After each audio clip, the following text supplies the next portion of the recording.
Now next we see that how 454 performs sequencing.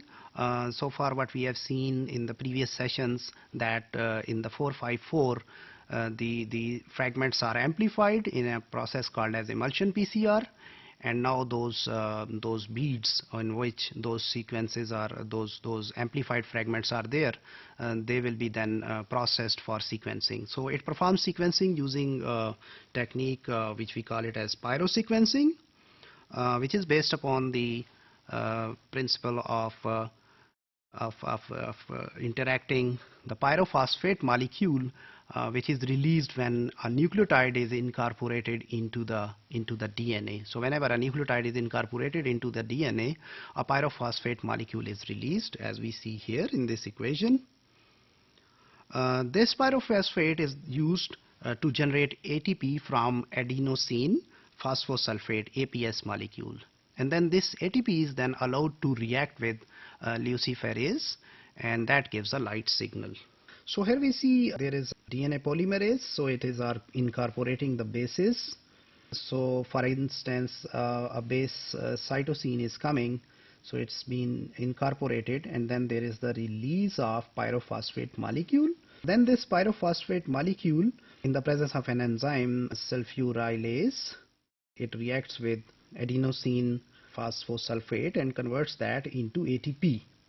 So that ATP then reacts with luciferase and then gives a light signal. So we incorporate one nucleotide, like for example cytosine, and then we see whether we get the light signal or we don't get the light signal. So if the light signal is coming, it means that on those particular points this nucleotide has been incorporated. So if C is incorporated, and then in the template strand there is a nucleotide G which is present, and then there is enzyme apyrase which eats up all the remaining cytosines, and then we put the next nucleotide, for example G or T or A. So in this we keep on repeating these cycles and we keep on detecting those light signals.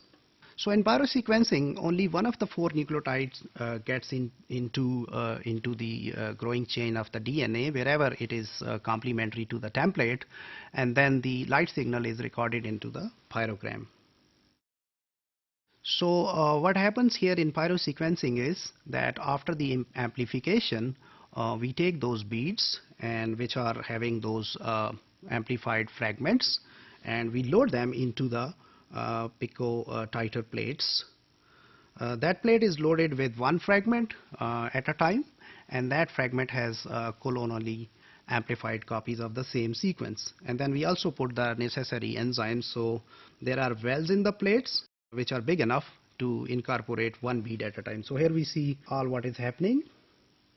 So we load the samples, and then in the cross section we can see that there are some wells where we have a DNA beads, and in addition to that we have enzymes in the shape of enzyme beads and also some packaging beads, so that DNA containing bead is fixed into those wells where they are sequenced.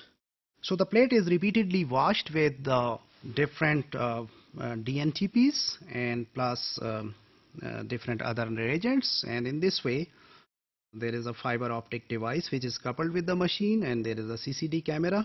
So whenever a light signal is generated, camera takes the picture. Here we look into it in detail. So we see a bead where we have amplified copies of a same fragment, and we are just focusing on one of them. We see there is a DNA polymerase enzyme which is attached to its terminal. There is a primer to start with this amplification as well as sequencing. So whenever a nucleotide gets incorporated, there is a pyrophosphate molecule which is released, and this pyrophosphate molecule then interacts with a molecule APS, and it forms an ATP with the help of enzyme sulfurylase. This ATP then interacts with luciferin in the presence of luciferase, and then it gives us a light signal which is right here.